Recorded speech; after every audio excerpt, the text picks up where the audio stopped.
ಎಲ್ಲರಿಗೂ ನಮಸ್ಕಾರ. ಈ ದಿನ ಈ ಶುಭ ಸಮಾರಂಭದಲ್ಲಿ ಶ್ರೀಮತಿ ಶ್ರಾವ್ಯ ಎಸ್ ರಾವ್ ಅವರ ಪರಿಚಯವನ್ನು ಮಾಡಿಕೊಡುವಂತಹ ಸೌಭಾಗ್ಯ ನನ್ನದಾಗಿದೆ. ಡಾಕ್ಟರ್ ಶ್ರಾವ್ಯ ಎಸ್ ರಾವ್, ತಂದೆ ಶ್ರೀನಿವಾಸ ರಾವ್, ತಾಯಿ ಸಂಧ್ಯಾ ಯು, ವಿದ್ಯಾರ್ಹತೆ MBBS MD, ಡಾಕ್ಟರ್ ಪದವೀಧರೆ. ಸಾಧನೆ ಎದೆ ತುಂಬಿ ಹಾಡುವೆನೋ ಅದರಲ್ಲಿ ಪ್ರಥಮ ಸ್ಥಾನವನ್ನು ಪಡೆದಿದ್ದಾರೆ. 2007ರಲ್ಲಿ HD ಕುಮಾರಸ್ವಾಮಿ ಮುಖ್ಯಮಂತ್ರಿಗಳು ಇವರಿಂದ ನಂದಿನಿ ಪ್ರಶಸ್ತಿಯನ್ನು ಸ್ವೀಕರಿಸಿದ್ದಾರೆ. 2009ರಲ್ಲಿ ಸುವರ್ಣ ಸ್ಟಾರ್ ಸಿಂಗರ್ನಲ್ಲಿ ಪ್ರಥಮ ಸ್ಥಾನವನ್ನು ಪಡೆದಿದ್ದಾರೆ. 2024ರಲ್ಲಿ ಎಲ್ಲರಿಗೂ ತಿಳಿದಿರುವಂತೆ ಚಿರಪರಿಚಿತವಾಗಿರುವಂತೆ ಜೀ ಕನ್ನಡದಲ್ಲಿ ಬಂದಂತಹ ಸರಿಗಮಪ ಖ್ಯಾತಿಯಲ್ಲಿ ರನ್ನರ್ ಅಪ್ ಸ್ಥಾನವನ್ನು ಪಡೆದು ಈ ದಿನ ನಮ್ಮ ಈ ದಸರಾ ಸಮಾರಂಭಕ್ಕೆ ಆಗಮಿಸಿದ್ದಾರೆ. ಅವರಿಗೆ ನಿಮ್ಮೆಲ್ಲರ ದಸರಾ ಸಮಿತಿಯ ಪರವಾಗಿ ತುಂಬು ಹೃದಯದ ಸ್ವಾಗತ, ಸುಸ್ವಾಗತ.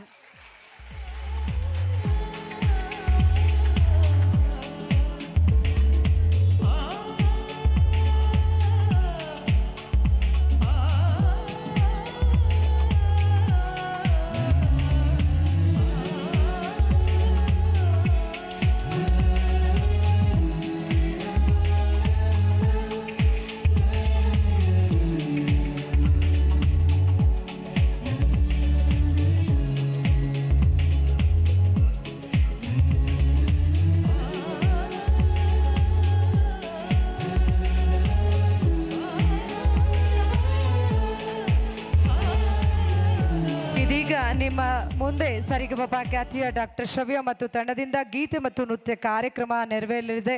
ನಮ್ಮ ತುಮಕೂರಿನ ಹುಡುಗಿ ಬರಲಿ, ಜೋರಾದ ಚಪ್ಪಾಳೆ ಅವರಿಗೆ ತುಮಕೂರು ಸಮಿತಿ ವತಿಯಿಂದ ಹೃದಯಪೂರ್ವಕ ಸ್ವಾಗತವನ್ನು ಕೋರ್ತಾ ನಿಮ್ಮ ಭವಿಷ್ಯ ಇನ್ನು ಉನ್ನತ ಮಟ್ಟಕ್ಕೆ ಸಾಗಲಿ ಅಂತೇಳಿ ದಸರಾ ಸಮಿತಿಯಿಂದ ಶುಭ ಹಾರೈಕೆಯನ್ನು ಹಾರೈಸ್ತಾ ಇದ್ದೇವೆ. ಯಾವುದೇ ಕಾರ್ಯಕ್ರಮಕ್ಕೂ ಚೀಫ್ ಮತ್ತು ಕಾರ್ಯಕ್ರಮ ಹಾಲನ್ನು ಮಾಡಿ ಪ್ರಾರಂಭ ಮಾಡೋದು.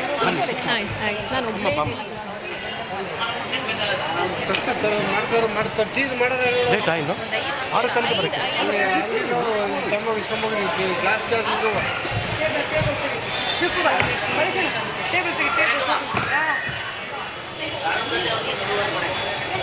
ತುಮಕೂರು ದಸರಾದ ಬೆನ್ನೆಲುಬು ಮತ್ತು ಈ ದಸರಾ ಸಮಿತಿಯ ಕಾರ್ಯಕ್ರಮದಲ್ಲಿ ವೇದಿಕೆಯನ್ನೇ ಹಂಚಿಕೊಳ್ಳದಂತಹ ಕಾರ್ಯದರ್ಶಿಗಳಾದಂಥ ಶ್ರೀಯುತ ಮಹೇಶ್ ರವರಿಗೆ ದಸರಾ ಸಮಿತಿಯ ಪರವಾಗಿ ವಂದನೆಗಳು. ಬಂಧುಗಳೇ, ತುಮಕೂರು ದಸರಾ ಅಂತ ಹೇಳಿದ್ರೆ ಅದು ನಿಮ್ಮಗಳ ದಸರಾ, ತುಮಕೂರು ಜನತೆಯ ದಸರಾ, ತುಮಕೂರು ಜನರ ಸಹಾಯ ಸಹಕಾರ ಮತ್ತು ಸಹಭಾಗಿತ್ವದಲ್ಲಿ ಕಳೆದ 35 ವರ್ಷಗಳಿಂದ ಈ ಆಚರಣೆಯನ್ನು ಮಾಡ್ತಾ ಬಂದಿದ್ದೀವಿ. ಹಾಗಾಗಿ ಈ ಜನರ ದಸರಾಗೆ ಇಷ್ಟೆಲ್ಲ ಸಹಕಾರ ಕೊಟ್ಟು ನಮ್ಮನ್ನು ಬೆಂಬಲಿಸಿ ಆಶೀರ್ವದಿಸಿ ಮತ್ತು ಬೆನ್ನು ತಟ್ಟುತ್ತಿರುವ ತಮಗೆಲ್ಲರಿಗೂ ಮತ್ತು ಈ ದಸರಾ ಸಮಿತಿಯ ಪೋಷಕರಿಗೆ ವಿಶೇಷವಾಗಿ ಕೃತಜ್ಞತೆಯನ್ನು ಹೇಳುವಂಥ ಪ್ರಯತ್ನ ಮಾಡ್ತಾಯಿದ್ದೀನಿ. ಧನ್ಯವಾದಗಳು. ಹಾಗೂ ಈ ಕಾರ್ಯಕ್ರಮದಲ್ಲಿ ಭಾಗಿಯಾಗಿ ನಮ್ಮ 11 ದಿನದ ಕಾರ್ಯಕ್ರಮವನ್ನು ಜಿಲ್ಲೆಯ ಮೂಲೆ ಮೂಲೆಗೂ ಮುಟ್ಟಿಸಿದಂತಹ ಮಾಧ್ಯಮ ಮಿತ್ರರಿಗೆ ಹಾಗೂ ಆರಕ್ಷಕ ಸಿಬ್ಬಂದಿಯವರಿಗೆ ಮತ್ತು ಪ್ರತ್ಯಕ್ಷವಾಗಿ ಪರೋಕ್ಷವಾಗಿ ಸಹಕರಿಸಿದಂತಹ ಎಲ್ಲ ಮಾನ್ಯರು ಮಹನೀಯರಿಗೆ ತುಮಕೂರು ದಸರಾ ಸಮಿತಿಯ ಪರವಾಗಿ ಧನ್ಯವಾದಗಳು. ಬಂಧುಗಳೇ, ಜಾಗದ ಬಗ್ಗೆ ಒಂದು ಆತಂಕ ಇತ್ತು, ಅದೆಲ್ಲರೂ ಕೂಡ ನಿಮಗೆ ತುಮಕೂರು ಜನತೆಗೆ ಗೊತ್ತಿದೆ. ಕೊನೆಗೆ ರಾಮ ಮಂದಿರದ ಆವರಣದಲ್ಲೇ ಆಚರಣೆ ಮಾಡಬೇಕನ್ನೋದು ನಿಶ್ಚಯ ಆಗಿತ್ತು. ಭಗವಂತನ ಆಶೀರ್ವಾದ ತಮ್ಮಗಳ ಒಂದು ಆಶಯದೊಂದಿಗೆ ನಾವು ದಸರಾ ಪ್ರಾರಂಭ ಮಾಡುವ ಸಂದರ್ಭದಲ್ಲಿ ಈ ಜಾಗ ಖಾಲಿಯಾಗಿತ್ತು. ಈ ಜಾಗದ ಮಾಲೀಕರಾದಂಥ ಶ್ರೀಯುತ ಸ್ನೇಹಿತರು ಆದಂಥ ಅಶೋಕ್ರವರನ್ನು ನಾವು ವಿನಂತಿ ಮಾಡಿದ್ವಿ, ನಾವು ಈ ಸಲ ದಸರಾ ಆಚರಣೆಯನ್ನು ಈ ಆವರಣದಲ್ಲಿ ಮಾಡಬೇಕಂತ ಅಂದ್ಕೊಂಡಿದ್ದೀವಿ, ತಾವು ಅವಕಾಶ ಮಾಡಿಕೊಡಿ ಅಂತ ಕೇಳಿದ ತಕ್ಷಣ ಅವರು ಕಣ್ಣಲ್ಲಿ ನೀರು ಹಾಕ್ಕೊಂಡು ಈ ಕಾರ್ಯಕ್ರಮ ಇಲ್ಲೇ ಆಗಬೇಕು, ಅಂತ ಹೇಳಿ ಈ ಜಾಗವನ್ನು ಕೊಟ್ಟು ಈ ಕಾರ್ಯಕ್ರಮದ ಯಶಸ್ವಿಗೆ ಕಾರಣಕರ್ತರಾಗಿದ್ದಾರೆ. ಹಾಗಾಗಿ ದಸರಾ ಸಮಿತಿ ಮತ್ತು ತಮ್ಮ ಪರವಾಗಿ ನಾವು ಅವರಿಗೆ ವಿಶೇಷವಾದಂಥ ಧನ್ಯವಾದಗಳನ್ನು ಸಮರ್ಪಣೆ ಮಾಡ್ತಾ ಇದ್ದಾರೆ. ಭೋಲೋ ಭಾರತ್ ಮಾತಾ ಕಿ, ಭೋಲೋ ಭಾರತ್ ಮಾತಾ ಕಿ, ಭೋಲೋ ಭಾರತ್ ಮಾತಾ ಕಿ. ಇನ್ನು ಕೆಲವೇ ಕ್ಷಣಗಳಲ್ಲಿ ವೇದಿಕೆ ಖಾಲಿಯಾಗುತ್ತೆ. ನಿಮ್ಮ ನಿರೀಕ್ಷಿತವಾದಂಥ ಅದ್ಭುತವಾದಂಥ ಸ್ಥಳೀಯ ಕಲಾವಿದರಿಂದ ಕಾರ್ಯಕ್ರಮ ಯೋಚನೆ ಆಗುತ್ತೆ. ಆನಂತರ ವಿಶೇಷವಾದಂಥ ಸಿಡಿಮದ್ದಿನ ಪ್ರದರ್ಶನ ಇರುತ್ತೆ. ಎಲ್ಲವನ್ನೂ ಮುಗಿಸ್ಕೊಂಡು ಹೋಗ್ಬೇಕಂತೇಳಿ ತಮ್ಮಲ್ಲಿ ಮನವಿ ಮಾಡ್ತೀವಿ. ಧನ್ಯವಾದಗಳು.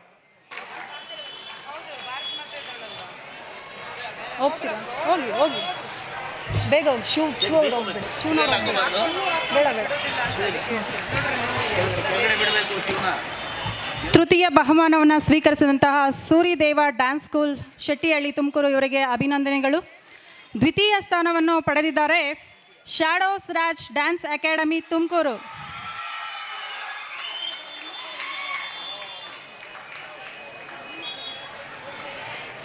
ಈ ಒಂದು ತಂಡದ ನೃತ್ಯ ಸಂಯೋಜಕರಾದಂತಹ ಪರಮೇಶ್ ಅವರು ವೇದಿಕೆಗೆ ಆಹ್ವಾನಿಸಿದ್ದೇನೆ. ಇವರಿಗೆ 15,000 ನಗದು ಬಹುಮಾನ ಹಾಗೂ ಪಾರಿತೋಷಿಕವನ್ನು ನೀಡಿ ಗೌರವಿಸಬೇಕಾಗಿ ಗಣ್ಯರಲ್ಲಿ ವಿನಂತಿ.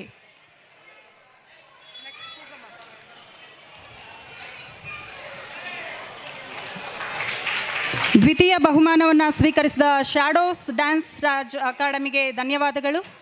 ನೀವೆಲ್ಲರೂ ಕಾತುರದಿಂದ ಕಾಯುತ್ತಿರುವಂತಹ ಪ್ರಥಮ ಸ್ಥಾನವನ್ನು ಪಡೆದ ತಂಡವನ್ನು ಘೋಷಿಸುವಂತಹ ಸಮಯ. ಅತ್ಯುತ್ತಮವಾದಂತಹ ಪ್ರದರ್ಶನವನ್ನು ನೀಡಿ ಪ್ರಥಮ ಸ್ಥಾನವನ್ನು ತಮ್ಮದಾಗಿಸಿಕೊಂಡಿದ್ದಾರೆ ಇನ್ಫಿನೈಟ್ ಡ್ಯಾನ್ಸ್ ಸ್ಟುಡಿಯೋ ತುಮಕೂರು. ಇವರ ನೃತ್ಯ ಸಂಯೋಜಕರು ಶಶಿ ಮಾಸ್ಟರ್ ಎಲ್ಲಿದ್ರು ವೇದಿಕೆ ಹತ್ರ ಬರಬೇಕು.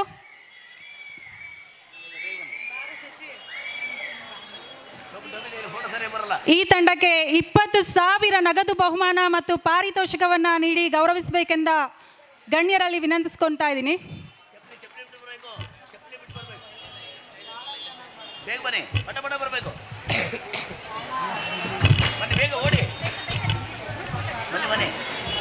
ವಿನಂತಿ.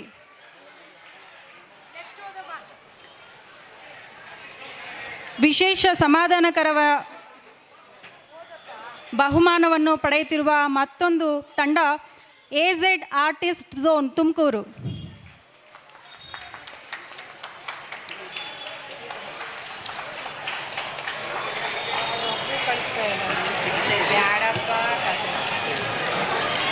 AZ artist zone Tumakuru master Murali ಅವರು ವೇದಿಕೆಗೆ ಬರಬೇಕು.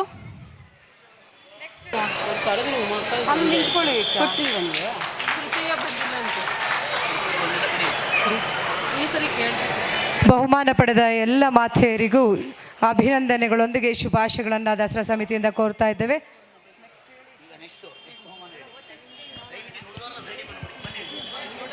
ಕೇವಲ ಸಂಪ್ರದಾಯಕ್ಕಷ್ಟೇ ಸೀಮಿತವಲ್ಲ, ಸಂಗೀತ, ನೃತ್ಯ ಹಾಗೂ ಮುಂತಾದ ಲಲಿತ ಕಲೆಗಳನ್ನು ಸಹ ಪ್ರೋತ್ಸಾಹಿತ ಬಂದಿದೆ. ಇದೇ ನಿಟ್ಟಿನಲ್ಲಿ 28ರಂದು ಭಾನುವಾರ ನಡೆದ ವೃತ್ತಿಪರ ವೈವಿಧ್ಯಮಯ ಸಾಂಸ್ಕೃತಿಕ ನೃತ್ಯ ಸ್ಪರ್ಧೆ, ಇದರ ಫಲಿತಾಂಶ ಕೂಡ ಹೊರಬಂದಿದೆ. ಇದನ್ನು ವಾಚನ ಮಾಡಲು ಆ ತಂಡದ ಪ್ರಮುಖರಾದ ಶ್ರುತಿ ಬರ್ತಾ ಇದ್ದಾರೆ.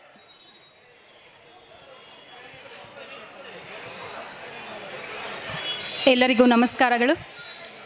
35ನೇ ದಸರಾ ಉತ್ಸವದ ಪ್ರಯುಕ್ತ ಇದೇ ವೇದಿಕೆಯಲ್ಲಿ ಸೆಪ್ಟೆಂಬರ್ 28 ಭಾನುವಾರ ವೃತ್ತಿಪರ ವೈವಿಧ್ಯಮಯ ಸಾಂಸ್ಕೃತಿಕ ನೃತ್ಯ ಸ್ಪರ್ಧೆಯನ್ನು ಆಯೋಜಿಸಲಾಗಿತ್ತು. ಈ ಸ್ಪರ್ಧೆಯಲ್ಲಿ ಪ್ರಮುಖವಾಗಿ ತುಮಕೂರಿನ ಸುತ್ತಮುತ್ತಲಿನ ನೃತ್ಯ ತರಬೇತಿ ಅಕಾಡೆಮಿಗಳ ತಂಡಗಳು, ವೃತ್ತಿನಿರತವಾಗಿ ಅಭ್ಯಸಿಸುತ್ತಿರುವಂತಹ ತಂಡಗಳು, ಹವ್ಯಾಸಿ ತಂಡಗಳು ಸೇರಿ ಒಟ್ಟು 20ಕ್ಕೂ ಹೆಚ್ಚಿನ ತಂಡಗಳು ತಮ್ಮ ನೃತ್ಯ ಪ್ರದರ್ಶನವನ್ನು ನೀಡಿ ಪ್ರೇಕ್ಷಕರ ಪ್ರಶಂಸೆಗೆ ಪಾತ್ರರಾದವು. ನಮ್ಮ ನೆಲದ ಸಂಸ್ಕೃತಿಯ ಒಂದು ಅವಿಭಾಜ್ಯ ಅಂಗವಾದ ನೃತ್ಯ ಕಲೆಗಳ ಅವಿಚ್ಛಿನ್ನ ಅವಿನಾಶಿ ಪರಂಪರೆಯನ್ನು ಪೋಷಿಸುವ ಹಿತದೃಷ್ಟಿಯಿಂದ ನಮ್ಮ ಹೆಮ್ಮೆಯ ತುಮಕೂರು ದಸರಾ ಸಮಿತಿಯು ವೃತ್ತಿಪರ ವೈವಿಧ್ಯಮಯ ಸಾಂಸ್ಕೃತಿಕ ನೃತ್ಯ ಸ್ಪರ್ಧೆಯನ್ನು ಏರ್ಪಡಿಸಿದ್ದು, ಈ ಸ್ಪರ್ಧೆಯಲ್ಲಿ ಅತ್ಯುತ್ತಮ ಪ್ರದರ್ಶನ ನೀಡಿದ ತಂಡಗಳಿಗೆ ಪಾರಿತೋಷಕದೊಂದಿಗೆ ನಗದು ಬಹುಮಾನವನ್ನು ನೀಡಲಾಗುತ್ತದೆ. ಪ್ರಥಮ ಬಹುಮಾನ 20,000 ರೂಪಾಯಿಗಳು, ದ್ವಿತೀಯ ಬಹುಮಾನ 15,000 ರೂಪಾಯಿಗಳು ಹಾಗೂ ತೃತೀಯ ಬಹುಮಾನ 10,000 ರೂಪಾಯಿಗಳು. ಅನೇಕ ಮಾನದಂಡಗಳನ್ನು ಆಧರಿಸಿ ತೀರ್ಪುಗಾರರು ನೀಡಿದ ತೀರ್ಪಿನ ಪ್ರಕಾರ ವಿಜೇತರ ತಂಡಗಳು ಆಯ್ಕೆ ಮಾಡಲಾಗಿದೆ. ನೃತ್ಯ ಸ್ಪರ್ಧೆಯಲ್ಲಿ ಒಂದಕ್ಕಿಂತ ಒಂದು ತಂಡಗಳು ವಿಶೇಷವಾಗಿ ಮತ್ತು ಅದ್ಭುತವಾಗಿ ನೃತ್ಯ ಪ್ರದರ್ಶನ ನೀಡಿದ ಕಾರಣ ತೀರ್ಪುಗಾರರ ತೀರ್ಮಾನದಂತೆ ತುಮಕೂರು ದಸರಾ ಸಮಿತಿಯು ಪ್ರಥಮ, ದ್ವಿತೀಯ ಮತ್ತು ತೃತೀಯ ಸ್ಥಾನಗಳ ಜೊತೆ 2 ತಂಡಗಳಿಗೆ ವಿಶೇಷ ಸಮಾಧಾನಕರ ಬಹುಮಾನವನ್ನು ನೀಡಿ ಗೌರವಿಸಲು ತೀರ್ಮಾನಿಸಿದೆ. ವಿಶೇಷ ಸಮಾಧಾನಕರ ಬಹುಮಾನವನ್ನು ಪಡೆಯುತ್ತಿರುವ ಮೊದಲ ತಂಡ A1 power dance academy Tumakuru. Doctor Mallikarjun ಬಾಳಿಕೆ ಅವರು ಬಹುಮಾನ ವಿತರಣೆಯನ್ನು ಮಾಡಬೇಕು ಅಂತ ಹೇಳಿ ಯಾಕಂದರೆ ಡಾಕ್ಟರ್ ಮಲ್ಲಿಕಾರ್ಜುನ್ ಬಾಳಿಕಾಯಿ ಅವರು ದಯಮಾಡಿ ಬಹುಮಾನ ವಿತರಣೆಯನ್ನು ನಡೆಸಿಕೊಡಬೇಕು. ಹಾಂ, ಮೊದಲನೇ ಬಹುಮಾನ ಸೌಮ್ಯ ಸಿ.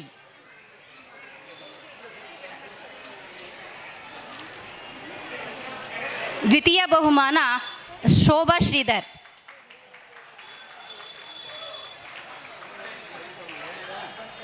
ತೃತೀಯ ಬಹುಮಾನ ಕೆ ಗೀತಾ.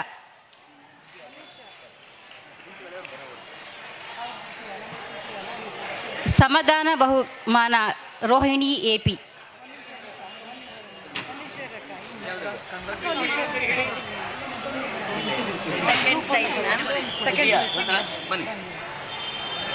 ಸೆಕೆಂಡ್ ಒಂದು ನಿಮಿಷ ಇರಕ್ಕ ನಾನು ಹೇಳ್ತೀನಿ. ಸುಮ್ಮ ಇವ್ರು ಯಾಕೆ ಹೋಗ್ತಿದ್ದಾರೆ? ಫಸ್ಟ್ ಪ್ರೈಸ್ ಅವರಲ್ಲಿ ಅವ್ರು ಯಾಕೆ ಹೋಗ್ತಿದ್ದಾರಲ್ಲ?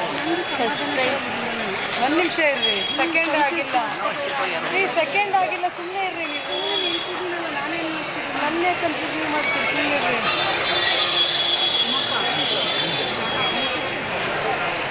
ಅಕ್ಕ ನೀವು ಅಲ್ಲ, ತೃತೀಯ ತೃತೀಯ ಬಹುಮಾನ ಕೆ ಗೀತಾ.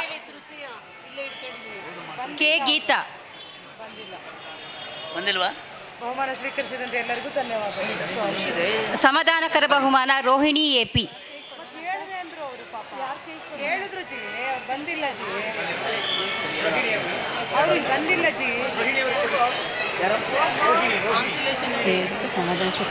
ತುಮಕೂರಿನ ಎಲ್ಲ ಹಿರಿಯ ನಾಗರಿಕ ಬಂಧುಗಳು, ಸ್ವಾಮೀಜಿಗಳವರ ಒಂದು ಮಾರ್ಗದರ್ಶನದಲ್ಲಿ ಮಾಡ್ಕೊಂಬರ್ತಿರ್ತಕ್ಕಂಥ ದಸರಾ ಸಮಿತಿಯ ದಸರಾ ಹಬ್ಬ ಇವತ್ತು ಬನ್ನಿಯನ್ನು ಕಡೆಯ ಮುಖಾಂತರ ಪರಮ ಪೂಜ್ಯ ಸಿದ್ಧಗಂಗಾ ಮಠದ ಕಿರಿಯ ಶ್ರೀಗಳಾದಂಥ ಶಿವಸಿದ್ದೇಶ್ವರ ಸ್ವಾಮೀಜಿಯವರ ದಿವ್ಯ ಸಾನ್ನಿಧ್ಯದಲ್ಲಿ ಅದನ್ನು ಮಾಡಿದ್ದಾರೆ.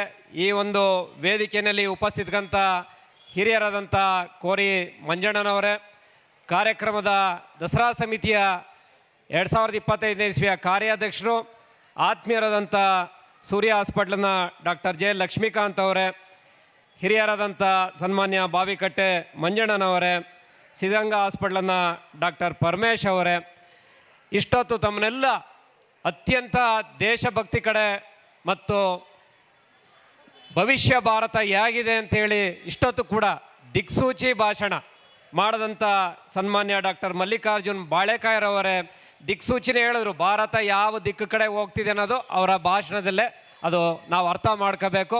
ಆ ಒಂದು ನಿಟ್ಟಿನಲ್ಲಿ ಸಾಗ್ತಿದೆ ಭಾರತ ಅಂತ ಅವ್ರು ಹೇಳಿದ್ದಾರೆ. ಸನ್ಮಾನ್ಯ ಡಾಕ್ಟರ್ ಮಲ್ಲಿಕಾರ್ಜುನ್ ಬಾಳಿಕಾಯರವರೇ, ವೇದಿಕೆ ಮೇಲಿರುವಂಥ ಎಲ್ಲ ದಸರಾ ಸಮಿತಿಯ ಸದಸ್ಯರೇ, ನೆರೆದಿರ್ತಕ್ಕಂಥ ಎಲ್ಲ ತುಮಕೂರಿನ ಆತ್ಮೀಯ ಬಂಧುಗಳೇ, 1991ನೇ ಇಸ್ವಿನಲ್ಲಿ ಶುರುವಾದಂಥ ದಸರಾ ಸಮಿತಿ ಅಂದಿನ ಬಾಳೆಹೊನ್ನೂರು ಸ್ವಾಮೀಜಿಯವರು ಆಶೀರ್ವಾದ ಮಾಡಿದ್ರು. ಅಂದಿದ್ದಂಥ CV ಮಾದೇವಣ್ಣವ್ರು ಇರ್ಬೋದು, ಮಾಜಿ ಸಚಿವರಾದಂಥ ದಿವಂಗತ ಲಕ್ಷ್ಮೀನರಸಿಂಹಯ್ಯನವರು ಇರ್ಬೋದು, ಹಲವಾರು ಹಿರಿಯರ ಒಂದು ಕೋರಿ ಮಂಜಣ್ಣವರು ಅವತ್ತಿಂದನೂ ಇದ್ದಾರೆ. ಹಲವಾರು ಹಿರಿಯರ ಒಂದು ಮಾರ್ಗದರ್ಶನದಲ್ಲಿ 35 ವರ್ಷದಿಂದನೂ ಕೂಡ ಮಾಡ್ಕೊಂಬರ್ತಿರ್ತಕ್ಕಂಥ ದಸರಾ ಸಮಿತಿ ಅತ್ಯಂತ ಧಾರ್ಮಿಕ ಶ್ರದ್ಧೆಯಿಂದ ಒಂದು ಪಡೆನೇ ಇದೆ. ಆ ಧಾರ್ಮಿಕ ಶ್ರದ್ಧೆಯಿಂದ ಮಾಡ್ತಿರುವಂಥ ಪಡೆ 3 ತಿಂಗಳಿಂದನೇ ಅವೆಲ್ಲವನ್ನು ಕೂಡ ಯಾವ ರೀತಿ ಮಾಡಬೇಕು ಅಂತ ಒಂದು ಪ್ರಯತ್ನ ಮಾಡಿ ಯಶಸ್ವಿಯಾಗಿ ತಾವೆಲ್ಲರೂ ಕೂಡ ಕಾರ್ಯಕ್ರಮವನ್ನು ಮಾಡಿದ್ದೀರಾ. ನಾನು ದಸರಾ ಸಮಿತಿಗೆ ತುಮಕೂರಿನ ಜನತೆ ಪರವಾಗಿ ನಿಮಗೆ ಹೃತ್ಪೂರ್ವಕವಾದಂಥ ಧನ್ಯವಾದಗಳನ್ನು ಈ ಸಂದರ್ಭದಲ್ಲಿ ಹೇಳಕ್ಕೆ ಇಚ್ಛೆಪಡ್ತೇನೆ. ಯಾಕಂದರೆ ಇಲ್ಲಿ ಯಾವ prepaid workers, post paid workers ಇಲ್ಲ. ಇವೆಲ್ಲ ಕೂಡ ವಾಲಂಟರಿ ಆಗಿರುವಂಥ ದೇಶಭಕ್ತ ಇಲ್ಲಿ ಸದಸ್ಯರು ಅತ್ಯಂತ ಯಶಸ್ವಿಯಾಗಿ ಚಿಕ್ಕದಾದ್ರೂ ಕೂಡ ಪರಮ ಪೂಜ್ಯ ಶಿವಸಿದ್ದೇಶ್ವರ ಸ್ವಾಮೀಜಿಯವರು ಹೇಳಿದ್ರು, ದಸರಾ ಸಮಿತಿಯಿಂದ ದಸರಾ ಜನಕ್ಕೆ ಏನು ಒಂದು ಸಂದೇಶ ಕೊಡಬೇಕು ಆ ಸಂದೇಶವನ್ನು ಶ್ರದ್ಧೆಯಿಂದ ಕೊಟ್ಟಿದೆ. ಅದು ಮುಖ್ಯ ಒಂದು ದಸರಾ ಮಾಡುವಂಥದ್ದನ್ನು ಕೂಡ ಶಿವಸಿದ್ದೇಶ್ವರ ಸ್ವಾಮೀಜಿಯವರು ಹೇಳೋಗಿದ್ದಾರೆ. ಆದ್ದರಿಂದ ದಸರಾ ಸಮಿತಿ ಮಾಡ್ತಿರುವಂಥ ನಾಡದೇವತೆಯ ಒಂದು ಹಬ್ಬವನ್ನು ತಾವೆಲ್ಲರೂ ಕೂಡ ಯಶಸ್ವಿ ಮಾಡಿದ್ದೀರ. ನಿಮ್ಮೆಲ್ಲರಿಗೂ ಕೂಡ ತಾಯಿ ದುರ್ಗೆ ಒಳ್ಳೇದು ಮಾಡಲಿ. ಶಕ್ತಿ ದೇವತೆಯ ಒಂದು ಆರಾಧನೆಯ ಸಂಕೇತವಾದಂಥ ದಸರಾ ಹಬ್ಬ ನಿಮ್ಮೆಲ್ಲರಿಗೂ ಕೂಡ ಒಳ್ಳೆ ಮಾಡಲಿ. ತಾಯಿ ಚಾಮುಂಡಿ ಎಲ್ಲರಿಗೂ ಕೂಡ ಸನ್ಮಂಗಲವನ್ನು ಮಾಡಲಿ. ಈ ಕಾರ್ಯಕ್ರಮವನ್ನು ಕಳೆದ 9 ದಿವಸಗಳಿಂದಲೂ ಕೂಡ ಯಶಸ್ವಿಯಾಗಿ ಮಾಡದಂಥ ದಸರಾ ಸಮಿತಿಯ ಎಲ್ಲ ಶ್ರದ್ಧೆಯ ಏನು ಆಡಳಿತ ಮಂಡಳಿ ಇದೆ ಮತ್ತು ಎಲ್ಲ ತಾಯಂದಿರಿರ್ಬೋದು ಮತ್ತು ಈ ಸದಸ್ಯರಿರ್ಬೋದು ಮತ್ತು ಪ್ರತ್ಯಕ್ಷವಾಗಿ ಪರೋಕ್ಷವಾಗಿ ಇದಕ್ಕೆ ಸಹಕಾರ ಕೊಟ್ಟಂಥ ಎಲ್ಲರಿಗೂ ಕೂಡ ತಾಯಿ ಚಾಮುಂಡೇಶ್ವರಿ ಸನ್ಮಂಗಲವನ್ನು ಮಾಡಲಿ ಅಂತ ಹೇಳ್ತಾ ನನ್ನ ಮಾತನ್ನು ಮುಗಿಸ್ತೀನಿ. ಜೈ ಹಿಂದ್, ಜೈ ಕರ್ನಾಟಕ ಮಾತು. ಸಂಕ್ಷಿಪ್ತ ನುಡಿಗಳೊಂದಿಗೆ ನಮ್ಮನ್ನು ಉದ್ದೇಶಿಸಿ ಮಾತಾಡಿದ ಜನಪ್ರಿಯ ಶಾಸಕರಿಗೆ ನಮ್ಮ ಹೃತ್ಪೂರ್ವಕ ಧನ್ಯವಾದಗಳು. ಈಗ ಡಾಕ್ಟರ್ ಪರಮೇಶ್ ಅವರು ನಮ್ಮನ್ನು ಉದ್ದೇಶಿಸಿ 4 ಮಾತನಾಡಬೇಕಾಗಿ ಕೇಳ್ಕೊಳ್ತೇನೆ.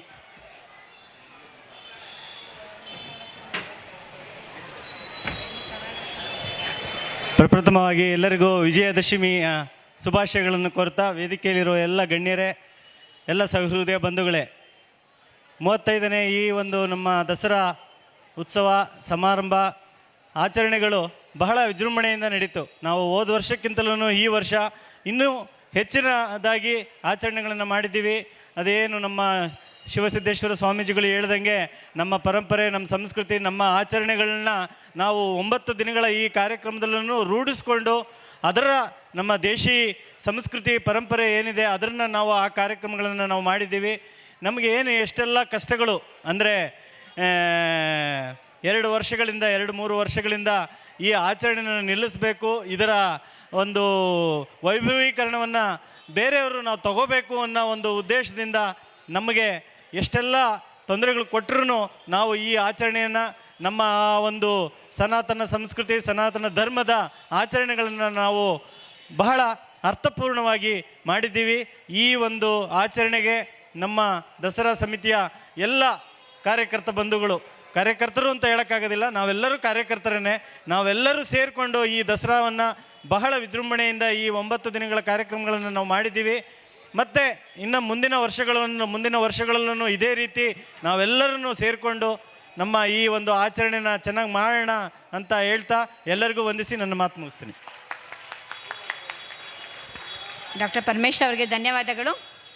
ಮುಂಜಾನೆ ಎದ್ದು ದೇವರನ್ನು ಸ್ಮರಿಸಿ ಹೊಸ್ತಿಲ್ ತೊಳೆದು ಬಾಗಿಲಿಗೆ ರಂಗೋಲಿ ಹಾಕೋದು ನಮ್ಮ ಸಂಪ್ರದಾಯ. ಈ ಸಂಪ್ರದಾಯವನ್ನು ಪ್ರೋತ್ಸಾಹಿಸುತ್ತಾ ನಮ್ಮ ತುಮಕೂರು ದಸರಾ ಸಮಿತಿ 34 ವರ್ಷದಿಂದ ಬಂದಿದೆ. ಅದರ ಅಂಗವಾಗಿ ಇಂದು ಬೆಳಗ್ಗೆ ರಂಗೋಲಿ ಸ್ಪರ್ಧೆಯನ್ನು ಏರ್ಪಡಿಸಲಾಗಿತ್ತು. ಅದರ ಫಲಿತಾಂಶದ ಪಟ್ಟಿ ಹೊರಬಂದಿದೆ. ಅದನ್ನು ಓದಲು ಆ ತಂಡದ ಮುಖ್ಯರಾದ ಶ್ರೀಮತಿ ಉಮಾ ಬರ್ತಿದ್ದಾರೆ. ಇಂದು ಶ್ರೀರಾಮ ಮಂದಿರದ ಆವರಣದಲ್ಲಿ ನಡೆದ ರಂಗೋಲಿ ಸ್ಪರ್ಧೆಯಲ್ಲಿ ಒಟ್ಟು 41 ಮಂದಿ ಭಾಗವಹಿಸಿದರು. ಅವರಲ್ಲಿ ಬಹುಮಾನ ವಿಜೇತರಾದ ಪಟ್ಟಿಯನ್ನು ವಾಚಿಸುತ್ತಿದ್ದೇನೆ. ದಯವಿಟ್ಟು ವೇದಿಕೆಯ ಗಣ್ಯರಿಂದ ಬಹುಮಾನ ಸ್ವೀಕರಿಸಬೇಕಾಗಿ ವಿಧಿಸುತ್ತೇನೆ.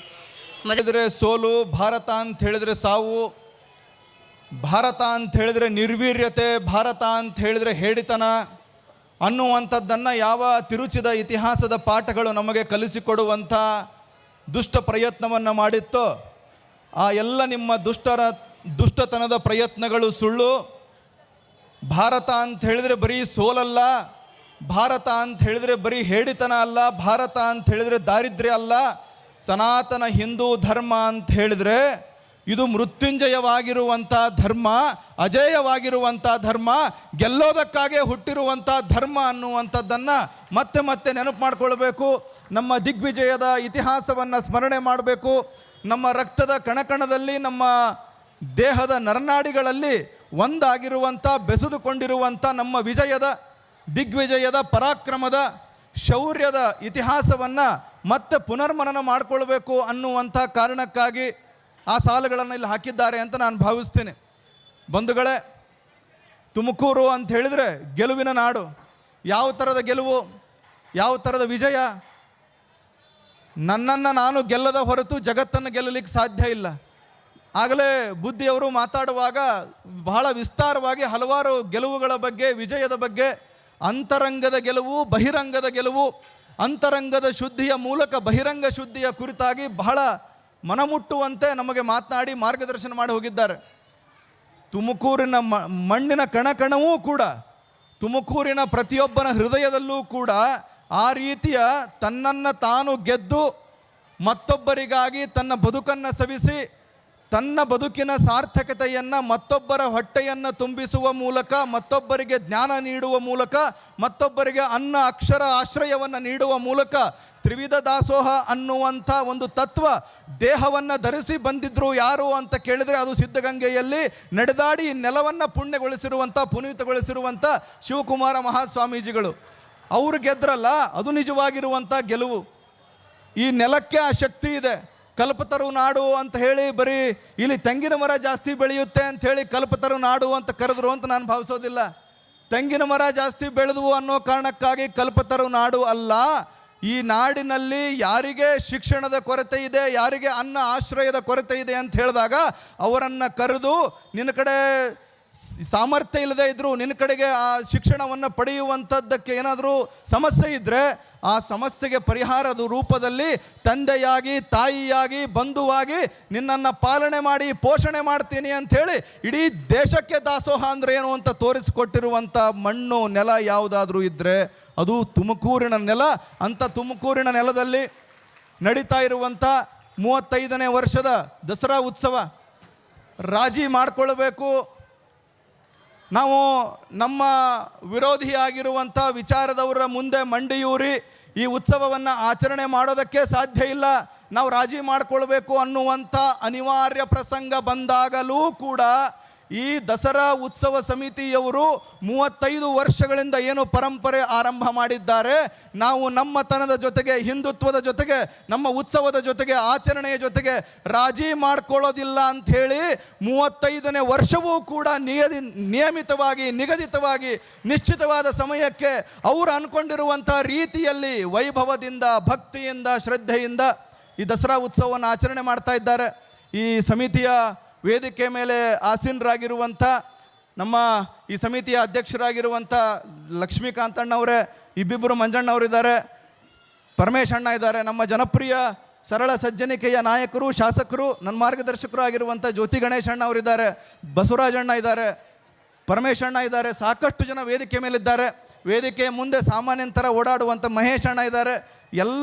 ತಮ್ಮೆಲ್ಲ ತುಮಕೂರಿನ ಈ ದಸರಾ ಉತ್ಸವ ಸಮಿತಿಗೂ ಮತ್ತು ನೆರೆದಿರುವಂಥ ಎಲ್ಲ ಶ್ರದ್ಧೆಯ ಸಂಸ್ಕೃತಿಯ ಪ್ರೇಮಿಗಳಿಗೆ ನಾನು ತುಂಬು ಹೃದಯದ ಅಭಿನಂದನೆಗಳನ್ನು, ವಿಜಯದಶಮಿಯ ಶುಭಾಶಯಗಳನ್ನು ಕೋರ್ತೀನಿ. ಬಂಧುಗಳೇ, ಸಿದ್ಧಗಂಗಾ ಮಠದ ಕಿರಿಯ ಶ್ರೀಗಳು ಮಾತಾಡುವಾಗ ಬಹಳ ಅರ್ಥಪೂರ್ಣವಾಗಿರುವಂಥ ಮಾತುಗಳನ್ನಾಡಿ ನಮ್ಮ ಎಲ್ಲರಿಗೂ ಕೂಡ ಜ್ಞಾನದ ಸುಧೆಯನ್ನು ಉಣಿಸಿ ನಮ್ಮೊಳಗಡೆ ಇರುವಂಥ ಭಕ್ತಿ ಭಾವವನ್ನು ಜಾಗೃತ ಮಾಡಿ ಉದ್ದೀಪನಗೊಳಿಸಿ ಬನ್ನಿಯನ್ನು ಪೂಜೆ ಮಾಡಿ, ಶಮಿಯನ್ನು ಪೂಜೆ ಮಾಡಿ ನಮ್ಮೆಲ್ಲರಿಗೂ ಆಶೀರ್ವಾದವನ್ನು ಮಾಡಿ ತೆರಳಿದ್ದಾರೆ. ಅವರಿಡೀ ಮಾತಾಡಿರುವಂಥ ಮಾತುಗಳಲ್ಲಿ ನಮಗೆ ತಿಳಿದು ಬಂದಿರುವಂಥದ್ದು, ನಾವು ಅರ್ಥ ಮಾಡ್ಕೊಳ್ಬೇಕಾಗಿರುವಂಥದ್ದು, ಭಾರತ ಅಂತ ಹೇಳಿದರೆ, ಸನಾತನ ಹಿಂದೂ ಧರ್ಮ ಅಂತ ಹೇಳಿದರೆ ಮೂಢನಂಬಿಕೆಗಳಿಂದ ಕೂಡಿರುವಂಥ, ಬೇರೆ ದೇಶದವರು ನಮಗೆ ಹಣೆಪಟ್ಟಿ ಹಚ್ಚಿ ಹೇಳುವಂಥ ದಾರಿದ್ರ್ಯದಿಂದ ಕೂಡಿರುವಂಥ ಧರ್ಮ ಅಲ್ಲ. ನಾವು ವರ್ಷದ 365 ದಿನವೂ ಒಂದಲ್ಲ ಒಂದು ರೀತಿಯ ಹಬ್ಬ, ಹರಿದಿನ, ಉತ್ಸವ, ಜನ್ಮ ಜಯಂತಿ, ಸ್ಮರಣೆಗಳನ್ನು ಆಚರಣೆ ಮಾಡ್ತೀವಿ. ನಾವು ಆಚರಣೆ ಮಾಡುವಂಥ ಪ್ರತಿಯೊಂದು ಹಬ್ಬ, ಉತ್ಸವದ ಹಿಂದೆಯೂ ಕೂಡ ಒಂದು ವಿಜ್ಞಾನ ಇದೆ. ಹಿಂದೂಗಳ ಹಬ್ಬ ಅಂತ ಹೇಳಿದರೆ ವಿಜ್ಞಾನ, ಹಿಂದೂಗಳ ಹಬ್ಬ ಅಂತ ಹೇಳಿದರೆ ತರ್ಕ, ಹಿಂದೂಗಳ ಹಬ್ಬದ ಹಿಂದೆ ಸಂಸ್ಕೃತಿ ಇದೆ, ಹಿಂದೂಗಳ ಹಬ್ಬದ ಆಚರಣೆ ಹಿಂದೆ ಸಂಸ್ಕಾರ ಇದೆ, ಹಿಂದೂಗಳ ಹಬ್ಬದ ಆಚರಣೆ ಹಿಂದೆ ಶಿಕ್ಷಣ ಇದೆ, ನಮ್ಮ ಹಬ್ಬಗಳ ಆಚರಣೆ ಹಿಂದೆ ಸಾಮೂಹಿಕ ಜೀವನ ಇದೆ, ಸಾಮೂಹಿಕತ್ವದ ಒಂದು ಚಿಂತನೆಯನ್ನು ಕೊಡುವಂಥದ್ದು ಹಬ್ಬ. ಸುಮ್ಮನೆ ಕಾಟಾಚಾರಕ್ಕಾಗಿ, ಟೈಮ್ ಪಾಸ್ಗಾಗಿ, ದುಡ್ಡಿದೆ ಅದನ್ನು ಖರ್ಚು ಮಾಡಬೇಕು ಅನ್ನೋ ಕಾರಣಕ್ಕಾಗಿ ಹಬ್ಬ ಅಲ್ಲ. ಇನ್ಯಾರನ್ನೋ ತೆಗೊಳ್ಬೇಕು, ಇಡೀ ಜಗತ್ತನ್ನು ಮುಸಲ್ಮಾನ್ ರಾಷ್ಟ್ರ ಆಗಿ ಪರಿವರ್ತನೆ ಮಾಡಬೇಕು, ಇಡೀ ಜಗತ್ತನ್ನು ಕ್ರಿಶ್ಚಿಯನ್ ರಾಷ್ಟ್ರ ಆಗಿ ಪರಿವರ್ತನೆ ಮಾಡಬೇಕು ಅನ್ನೋದಕ್ಕಾಗಿ ನಾವು ಮಾಡುವಂಥದ್ದು ಹಬ್ಬ ಅಲ್ಲ. ನಾವು ಮಾಡುವಂಥ ಹಬ್ಬ ನಮ್ಮೊಳಗಡೆ ಇರುವಂಥ ಅವಗುಣಗಳನ್ನು, ದುರ್ಗುಣಗಳನ್ನು ತೊಳೆದು ಹಾಕಿ ಮೆಟ್ಟಿ ನಿಂತು ನಮ್ಮೊಳಗಡೆ ಇರುವಂಥ ದೈವಿಕ ಗುಣಗಳನ್ನು ಎಕ್ಸ್ಪ್ರೆಸ್ ಮಾಡಿ, ಅವುಗಳನ್ನು ಪ್ರಕಟೀಕರಣ ಮಾಡಿ, ನನ್ನ ಹಿತ ಯಾವುದರಲ್ಲಿದೆ ಅಂತ ಹೇಳಿದರೆ ಮತ್ತೊಬ್ಬನ ಸೇವೆ ಮಾಡೋದರಲ್ಲಿ ನನ್ನ ಬದುಕಿನ ಸಾರ್ಥಕತೆ ಇದೆ. ಆತ್ಮನೋ ಮೋಕ್ಷಾರ್ಥಂ ಜಗದ್ಹಿತಾಯ ಚ ಅನ್ನುವಂಥ ರಣಮಂತ್ರವನ್ನು, ಅನ್ನುವಂಥ ದಿವ್ಯ ಮಂತ್ರವನ್ನು ಜಗತ್ತಿಗೆ ಸಾರುವ ಸಲುವಾಗಿ ನಮ್ಮ ಹಬ್ಬಗಳಿದೆ. ಸುಮ್ಮನೆ ಮಾರ್ಕೆಟ್ನಲ್ಲಿ ಟ್ರಾಫಿಕ್ ಜಾಮ್ ಮಾಡಿ, ಇನ್ಯಾರಿಗೋ ಕಿರುಕುಳ ಕೊಟ್ಟು, ಇನ್ನೊಂದು ಧರ್ಮದ ವಿರುದ್ಧ ದೊಡ್ಡ ದೊಡ್ಡ ಭಾಷಣಗಳನ್ನು ಮಾಡಿ ಬೆಂಕಿ ಹಚ್ಚುವ ಕಾರಣಕ್ಕಾಗಿ ಹಿಂದೂಗಳ ಹಬ್ಬ ಇಲ್ಲ. ಎಲ್ಲರ ಎದೆ ಒಳಗಡೆ ಸೇವೆ, ತ್ಯಾಗ, ಶಾಂತಿ, ಭಕ್ತಿ, ಶಕ್ತಿಯ ಜ್ಯೋತಿಯನ್ನು ಬೆಳಗೋದಕ್ಕಾಗಿ ಹಿಂದೂಗಳ ಹಬ್ಬದ ಆಚರಣೆ ಇದೆ. ಅಂಥ ಹಬ್ಬಗಳನ್ನು ಆಚರಣೆ ಮಾಡುವಂಥ ಒಂದು ದೊಡ್ಡ ಪರಂಪರೆಯ ವಾರಸುದಾರರು ನಾವು. 35 ವರ್ಷ ಒಂದು ಹಬ್ಬವನ್ನು ಒಬ್ಬರೇ ಮನೆಯಲ್ಲಿ ಮಾಡೋದು ಭಾಳ ಈಸಿ, ದೊಡ್ಡ ಕಷ್ಟ ಏನಲ್ಲ. ಆದರೆ 35 ವರ್ಷ ಒಂದು ಹಬ್ಬವನ್ನು ಎಲ್ಲ ಜಾತಿಯ ಜನಗಳನ್ನು ಸೇರಿಸಿ, ಎಲ್ಲ ಪಕ್ಷದ ಜನಗಳನ್ನು ಸೇರಿಸಿ, ಎಲ್ಲ ಬೇರೆ ಬೇರೆ ಅಭಿಪ್ರಾಯ, ಭಿನ್ನಮತ ಎಲ್ಲ ಇರುವಂಥವರನ್ನು ಸೇರಿಸಿ ಒಂದು ಹಬ್ಬದ ಆಚರಣೆಯ ಪರಂಪರೆಯನ್ನು ಹಾಕಿಕೊಟ್ಟಿದ್ದಾರೆ. ಧರ್ಮ ಸಂಸ್ಕೃತಿ ಅನ್ನುವಂಥದ್ದು ಭಾಷಣದಿಂದ ಉಳಿಯುವಂಥದ್ದಲ್ಲ, ಆಚರಣೆಯಿಂದ ಉಳಿಯುವಂಥದ್ದು. ಆ ಆಚರಣೆಯನ್ನು ತಾವು ಮಾಡಿ ಮುಂದಿನ ಪೀಳಿಗೆಗೆ ಅದನ್ನು ಬಹಳ ಅರ್ಥಪೂರ್ಣವಾಗಿ ಸೇಫಾಗಿ ಪೀಳಿಗೆಯಿಂದ ಪೀಳಿಗೆಗೆ ಏನು ಹಸ್ತಾಂತರ ಮಾಡ್ತಾ ಇದ್ದಾರೆ, ಆ ಎಲ್ಲ ದಸರಾ ಉತ್ಸವ ಸಮಿತಿಗೆ ನಾನು ಕೃತಜ್ಞತೆಗಳನ್ನು ಅರ್ಪಣೆ ಮಾಡ್ತೀನಿ. ಯಾಕಂತ ಹೇಳಿದ್ರೆ ಅವರು ಮಾಡ್ತಾ ಇರುವಂಥದ್ದು ದೈವಿಕವಾಗಿರುವಂಥ ಕೆಲಸ, ದೇವರು ಮೆಚ್ಚುವಂಥ ಕೆಲಸವನ್ನು, ಹಿಂದೂ ರಾಷ್ಟ್ರವನ್ನು ಜಾಗೃತವಾಗಿಡುವಂಥ, ಅಖಂಡವಾಗಿಡುವಂಥ ಕೆಲಸವನ್ನು ಅವರು ಮಾಡ್ತಾ ಇದ್ದಾರೆ. ಯೋಗ ಅಂತ ನಾನು ಭಾವಿಸ್ತೀನಿ. ಇವತ್ತು ಈ ನಾಡನ್ನು ಬೆಳಗ್ಗೆ ಹೋಗಿರುವಂಥ, ಕರ್ನಾಟಕದಲ್ಲಿ ಹುಟ್ಟಿ ದ್ವೈತ ಮತದ ಪ್ರಚಾರ ಪ್ರಸಾರವನ್ನು ಮಾಡಿ ಭಗವಂತ ಮತ್ತು ಜೀವಿಯ ನಡುವೆ, ಜೀವ ಮತ್ತು ಜಗದೀಶನ ನಡುವೆ ಇರುವಂಥ ಸಂಬಂಧವನ್ನು ಬಹಳ ದೊಡ್ಡ ಮಟ್ಟದಲ್ಲಿ ಅರ್ಥ ಆಗುವ ರೀತಿಯಲ್ಲಿ ಭಕ್ತಿ ಚಳವಳಿಯನ್ನು ಮಾಡಿದಂಥ ಮಧ್ವಾಚಾರ್ಯರ ಜಯಂತಿ. ಸೇವೆ ಅಂದ್ರೇನು, ತ್ಯಾಗ ಅಂದ್ರೇನು, ಒಬ್ಬ ರಾಜಕೀಯ ನಾಯಕ ಹೆಂಗಿರಬೇಕು ಅಂಥೇಳಿ ತೋರಿಸಿಕೊಟ್ಟು ತನ್ನನ್ನು ತಾನು ಗೆದ್ದು ಇಡೀ ಜಗತ್ತನ್ನು ಗೆದ್ದಿರುವಂಥದ್ದು ಬರೀ ಅಹಿಂಸೆಯಿಂದ, ಸತ್ಯದಿಂದ ಅಂತ ಗಾಂಧೀಜಿಯವರ ಜನ್ಮದಿನ. ಒಬ್ಬ ಪ್ರಧಾನಮಂತ್ರಿಯಾಗಿ ಏನೆಲ್ಲ ಮಾಡ್ಬೋದಾಗಿತ್ತು, ಎಷ್ಟೆಲ್ಲ ಆಸ್ತಿ ಮಾಡ್ಬೋದಾಗಿತ್ತು, ತನ್ನ ಮಕ್ಕಳನ್ನು ಮುಂದೆ ತರ್ಬೋದಾಗಿತ್ತು, ಏನು ಬೇಕಾದ್ ಮಾಡ್ಬೋದಿತ್ತು. ಎಲ್ಲ ಆ ರೀತಿ ವೈಭವವನ್ನು ಮೆರೆಯುವಂಥ ಅವಕಾಶಗಳು ಇದ್ದಾಗಲೂ ಕೂಡ ಅವರು ಸತ್ತಾಗ, ಒಬ್ಬ ಮಾಜಿ ಪ್ರಧಾನಮಂತ್ರಿ ದೇಹ ಬಿಟ್ಟಾಗ ಅವರ ಅಂತಿಮ ಸಂಸ್ಕಾರಕ್ಕೆ ದುಡ್ಡಿರಲಿಲ್ಲ ಅನ್ನೋ ಥರ ಬದುಕ್ತಾನಲ್ಲ ಒಬ್ಬ ರಾಜಕಾರಣಿ. ಅಂಥ ಶ್ರೇಷ್ಠ ರಾಜಕಾರಣಿ ಲಾಲ್ ಬಹದ್ದೂರ್ ಶಾಸ್ತ್ರಿಯವರ ಜಯಂತಿ ಇವತ್ತು. ಅರೆ, ಈ ದೇಶದಲ್ಲಿ ಈ ಗೆಲುವನ್ನು ನಾವು ಆರಾಧನೆ ಮಾಡಿರುವಂಥವ್ರು.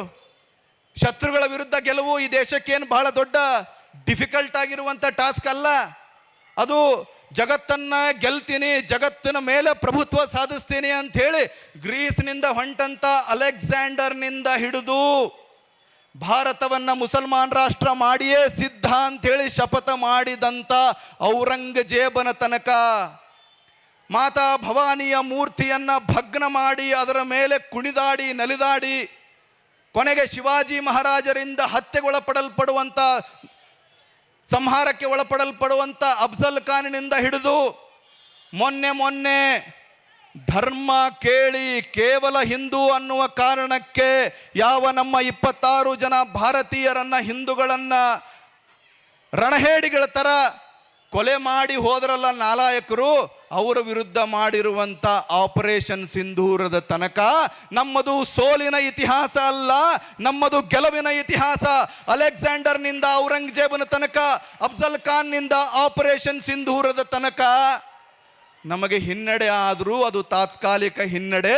ಆ ಹಿನ್ನಡೆಯನ್ನು ಹಿಂದೆ ಸರಿಸಿ ಗೆಲುದನಿಯು ಗುಡುಗುಡುಗಿ, ಸೋಲು ಸೊಲ್ಲಡಗಿ, ಭರವಸೆಯ ನಾಳೆಗಳು ನಮದೆನಿಸಿವೆ ಅನ್ನುವಂಥ ವಾಕ್ಯಕ್ಕೆ ಅನುಗುಣವಾಗಿ ಬದುಕಿರುವಂಥ ನೆಲ ಅದು ಭಾರತ, ಅದು ಸನಾತನ ಹಿಂದೂ ಧರ್ಮ. ವಿರೋಧಿಗಳನ್ನು ಸೋಲಿಸೋದು ನಮಗೇನು ದೊಡ್ಡ ಕೆಲಸ ಅಲ್ಲ. ಜಗತ್ತಿನ ಬೇರೆ ಬೇರೆ ದೇಶಗಳ ಮೇಲೆ ದಾಳಿ ಮಾಡಿರುವಂಥವ್ರು ಎಲ್ಲರೂ ಸೇರಿ ನಮ್ಮ ಮೇಲೆ ದಾಳಿ ಮಾಡಿದರು. ಅಲೆಕ್ಸಾಂಡರ್ನಿಂದ, ಈಜಿಪ್ಟ್ನಿಂದ ಆರಂಭ ಆಗಿ ಪಾಕಿಸ್ತಾನದ ಕುನ್ನಿಗಳ ತನಕ, ಚೀನಾದ ಹೊಸಳು ಅತಿಕ್ರಮಣ ತನಕ ನಮ್ಮ ಮೇಲೆ ನಿರಂತರವಾಗಿರುವಂಥ ದಾಳಿಗಳಾಗ್ತಾ ಇದೆ, ಆಕ್ರಮಣಗಳಾಗ್ತಾ ಇದೆ.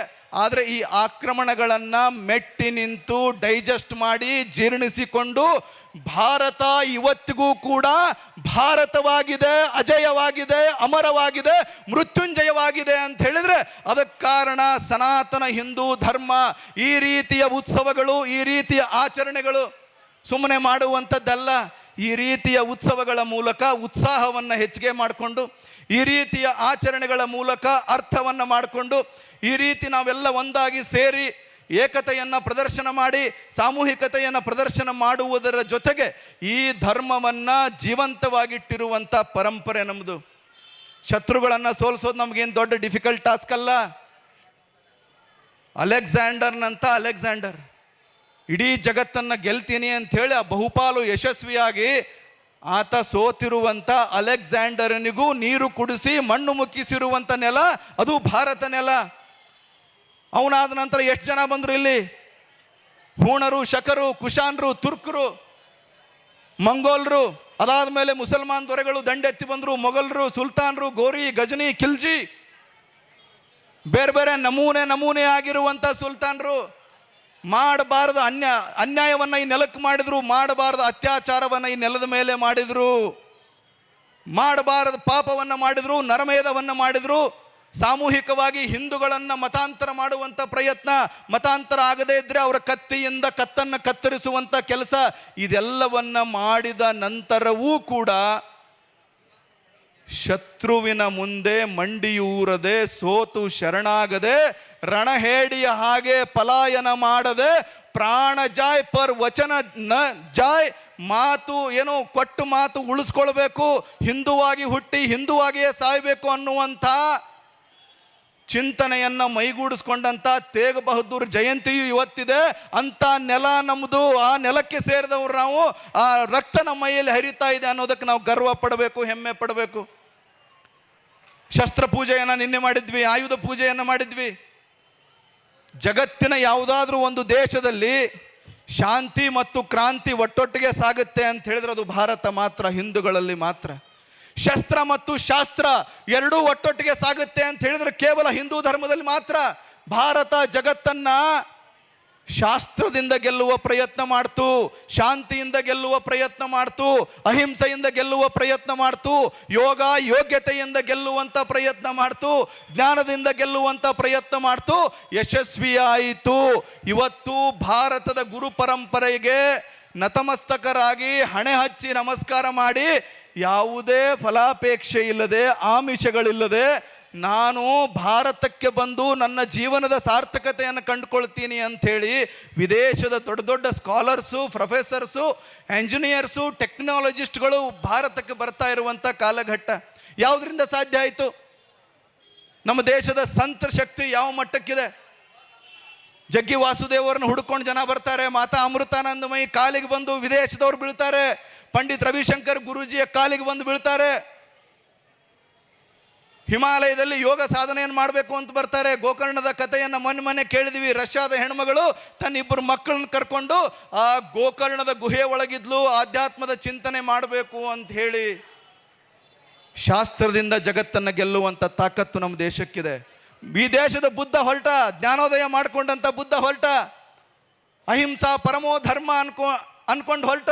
ಯಾರ ಮನಸ್ಸಿಗೆ ನೋವು ಮಾಡಲಿಲ್ಲ, ಯಾರ ಬಗ್ಗೆ ಕೆಟ್ಟದ್ದನ್ನು ಮಾತಾಡಲಿಲ್ಲ. ಅವನನ್ನು ಕೊಲ್ಲೋದಕ್ಕೆ ಬಂದಂಥ ಅಂಗುಲಿ ಮಾಲನಿಗೂ ಕೂಡ ಆತ್ಮ ಸಾಕ್ಷಾತ್ಕಾರವನ್ನು ಮಾಡಿಸಿ ತನ್ನ ಶಿಷ್ಯನನ್ನಾಗಿ ಮಾಡಿಕೊಂಡಂಥ ಬುದ್ಧ ಶಸ್ತ್ರವನ್ನೇ ಹಿಡಿಯದೆ ಶಾಸ್ತ್ರದಿಂದ, ಮೌನದಿಂದ, ಶಾಂತಿಯಿಂದ ಜಗತ್ತನ್ನು ಗೆದ್ದ. ಆ ಬುದ್ಧ ಹುಟ್ಟಿರುವಂಥ ನಾಡು ನಮ್ಮದು. ಬುದ್ಧನ ಹೆಸರಿನಲ್ಲಿ ಇವತ್ತು ಯಾರ್ಯಾರೋ ಏನೇನೋ ಮಾಡ್ತಾರೆ, ಬುದ್ಧನ ಮತ ಅಂತ ಹೇಳ್ಕೊಳ್ತಾರೆ, ಏನೇನೋ ಮಾಡ್ತಾರೆ, ಬುದ್ಧನಿಗೆ ಅಪಚಾರ ಮಾಡುವಂಥ ಪ್ರಯತ್ನವನ್ನು ಮಾಡ್ತಾರೆ. ಆದರೆ ಬುದ್ಧ ಹೆಂಗಿದ್ದ? ಬುದ್ಧ ಅಂದ್ರೆ ಅಹಿಂಸೆ, ಬುದ್ಧ ಅಂದ್ರೆ ಶಾಂತಿ, ಬುದ್ಧ ಅಂದ್ರೆ ಶತ್ರುತ್ವದ ಲವಲೇಶವೂ ಇಲ್ಲದ ಪರಿಪೂರ್ಣ ವ್ಯಕ್ತಿತ್ವ, ಅದು ಬುದ್ಧ. ಬರೀ ಶಾಸ್ತ್ರದಿಂದ ಮಾತ್ರ ಅಲ್ಲ, ಈ ಶಾಸ್ತ್ರದ, ಈ ಜ್ಞಾನದ, ಈ ಪರಂಪರೆಯ, ಈ ಆಚರಣೆಗಳ ಈ ಒಂದು ದೊಡ್ಡ ಪರಂಪರೆಯ ರಕ್ಷಣೆ ಹೇಗಾಯಿತು? ಈ ದೇಶದಲ್ಲಿ ಒಂದು ತಕ್ಷಶಿಲಾ ಅನ್ನುವಂಥ ಯೂನಿವರ್ಸಿಟಿ ಇತ್ತು. ಆ ಯೂನಿವರ್ಸಿಟಿಗೆ ಸೆಲೆಕ್ಟ್ ಆಗಬೇಕು ಒಬ್ಬ ವಿದ್ಯಾರ್ಥಿ ಅಂತ ಹೇಳಿದ್ರೆ ಅವನು ಎಂಟ್ರೆನ್ಸ್ ಟೆಸ್ಟನ್ನು ಪ್ರಿನ್ಸಿಪಾಲ್ ಕಡೆಗೋ HOD ಕಡೆನೋ ಹೋಗಿ ಕೊಡೋದಿರಲಿಲ್ಲ. ಯಾರ ಕಡೆ ಕೊಡೋದಿತ್ತು ಅಂತ ಕೇಳಿದ್ರೆ ಅಲ್ಲಿ ಗೇಟ್ ಕೀಪರ್ ಇರ್ತಾರಲ್ಲ, ವಾಚ್ಮ್ಯಾನ್ ಇರ್ತಾರಲ್ಲ, ಕಾವಲುಗಾರ ಇರ್ತಾರಲ್ಲ, ದ್ವಾರಪಾಲಕನ ಪ್ರಶ್ನೆಗಳಿಗೆ ಉತ್ತರ ಕೊಟ್ಟು ಅಲ್ಲಿ ಉತ್ತೀರ್ಣ ಆದ್ರೆ ಮಾತ್ರ ಯೂನಿವರ್ಸಿಟಿಯಲ್ಲಿ ಅಡ್ಮಿಷನ್ ಸಿಗ್ತಾ ಇತ್ತು. ಚಾಣಕ್ಯನ ಕಾಲದಲ್ಲಿ ತಕ್ಷಶಿಲಾ ಯೂನಿವರ್ಸಿಟಿ ಇತ್ತು. ಆ ಜ್ಞಾನ ಪರಂಪರೆಗೆ ಬೆಂಕಿ ಹಚ್ಚಬೇಕು ಅಂತ ಅನ್ಕೊಂಡಂಥ ಕೆಲವು ನಾಲಾಯಕರು ಆ ಯೂನಿವರ್ಸಿಟಿಗೆ ಬೆಂಕಿ ಹಚ್ಚಿದ್ರು. ಆ ಯೂನಿವರ್ಸಿಟಿಯಲ್ಲಿರುವಂಥ ಪುಸ್ತಕಗಳು ಎಷ್ಟು ತಿಂಗಳು ಹೊತ್ತು ಉರಿದ್ವು ಅಂತ ಹೇಳಿದ್ರೆ 6 ತಿಂಗಳ ಕಾಲ ತಕ್ಷಶಿಲಾ ಯೂನಿವರ್ಸಿಟಿ ಹೊತ್ತಿ ಉರಿತು. ಆದರೂ ಅಲ್ಲಿರುವಂಥ ಜ್ಞಾನ ಭಂಡಾರದ ಸಂಕೇತವಾಗಿರುವಂಥ ಪುಸ್ತಕಗಳು ಖಾಲಿಯಾಗಿರಲಿಲ್ಲ. ಈ ಜ್ಞಾನ ಪರಂಪರೆಯ ಪೀಳಿಗೆ ಅದು ಭಾರತೀಯರು, ನಾವು ಹಿಂದೂ ಧರ್ಮದವರು ಅನ್ನುವಂಥ ಗರ್ವವನ್ನು ಪಡಬೇಕು. ಯಾವಾಗ ಈ ದೇಶದ ಮೇಲೆ, ನಮ್ಮ ಆಚರಣೆಗಳ ಮೇಲೆ, ದೇಗುಲ ದೇವಸ್ಥಾನಗಳ ಮೇಲೆ ಮಠ ಮಂದಿರಗಳ ಮೇಲೆ, ಶ್ರದ್ಧಾ ಕೇಂದ್ರಗಳ ಮೇಲೆ ದಾಳಿ ಆಯಿತು, ಆ ಎಲ್ಲ ಸಂದರ್ಭಗಳಲ್ಲೂ ಕೂಡ ಭಗವಂತ ಅವತಾರ ಎತ್ತು ಬರುವಂಥ ಪ್ರಯತ್ನ ಮಾಡ್ದ, ಭಗವತಿ ಅವತಾರ ಎತ್ತಿ ಬರುವಂಥ ಪ್ರಯತ್ನ ಮಾಡಿದ್ಲು. ದೇವದೂತರಾಗಿ ಮನುಷ್ಯರ ದೇಹವನ್ನು ಧರಿಸಿ ಭಗವಂತ ಬರುವಂಥ ಪ್ರಯತ್ನ ಮಾಡ್ದ. ಅದರ ಪರಿಣಾಮ ಯಾವಾಗ ಅಧರ್ಮ ತಾಂಡವಾಡುತ್ತೋ ಅವಾಗ ನಾನು ಮತ್ತೆ ಅವತಾರ ಎತ್ತಿ ಬರ್ತೀನಿ ಅಂತ ಯಾವ ಕೃಷ್ಣ ಪರಮಾತ್ಮ ಗೀತೆಯಲ್ಲಿ ಹೇಳಿದ್ನೋ ಅದೇ ರೀತಿ ನುಡಿದಂತೆ ಭಗವಂತ ನಡೆದ. ದೇಶಕ್ಕೆ ವಿಪತ್ತು ಬಂದಾಗೆಲ್ಲ ಒಬ್ಬೊಬ್ಬ ದೇವದೂತರ ರೀತಿಯಲ್ಲಿ ಈ ದೇಶದಲ್ಲಿ ಅವತಾರ ಎತ್ತಾ ಇದ್ರು. ಕೆಲವು ಸಲ ಭಗವಂತನೇ 10 ಅವತಾರ ಎತ್ತಿ ಬಂದ, ಇನ್ನು ಕೆಲವು ಸಲ ಜಗನ್ಮಾತೆ 9 ಅವತಾರ ಎತ್ತಿ ಬಂದ್ಲು.